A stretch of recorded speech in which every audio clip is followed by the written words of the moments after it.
Canto 33.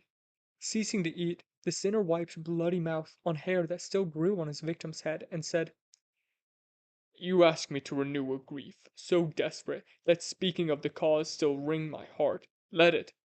If words can blast this traitor's name, then listen while I weep. Names first. I was the Count Ugolina, and he Bishop Roger, friend and ally. So I thought. Listen well, and be taught why I gnaw his head in hell. That he had me trapped, fooled, and killed is well known, but few know how cruelly death came, although they call the prison where I died the Hunger Tower. Through a thin loophole in the dungeon wall I saw several moons wax full, then wane, before a bad dream prophesied our pain. On hills dividing Pisa and Lucca, Roger on horseback, wearing hunting gear, whipped a pack of dogs. Beside him rode all the chief Tories with their lean, fierce hounds, hunting a wolf and cubs. After a short run, I saw a father and son fall, saw sharp fangs tear them apart.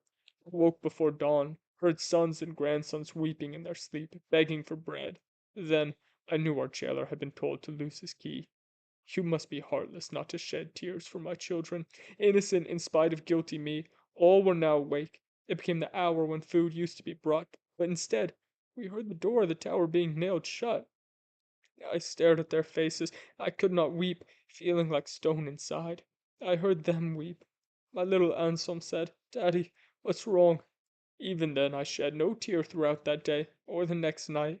A new day dawned. One ray of light shone in on us. I saw their faces were like mine, and bit my hands for grief. They thought it was for food. One said, Father, you gave us flesh. Eat ours instead. I became calm to save them from more pain. On the fourth day, Gatto fell at my feet and cried, Father, can you do nothing? And died. During days 5 and 6, the other three fell one by one, and I, now blind, groped round, stroking their faces, calling them by name, till famine finished me as grief could not. Having said this, his eyes went blank. He bit that wretched skull again, as dog bites bone. Oh, you disgrace to Italy, famous as Thebes for all atrocity! Perhaps strongholds were lost by treachery of Ugliana, but it is still a crime to kill Uguccione, Brigida, and the other two mentioned in my rhyme. We walked on to a place where rugged ice fixed heads of sinners in a way that made all faces stare straight upwards, so that tears could not be wept away. They filled the space where the brows with a hard layer of ice whose icicles pierced eyes.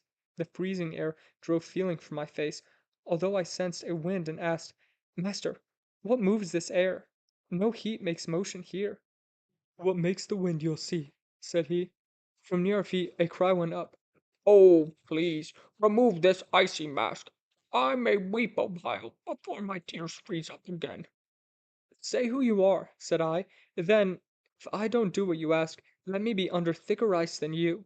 He said, I am Fra Albergo, noble friar who gave feasts of reconciliation to show my brother who'd insulted me that I forgave him, though my pudding course for he and his son was assassination.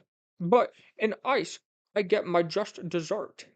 I cried, but you are still alive. He said, Not me. I will explain why, as you offer to unglaze my eyes.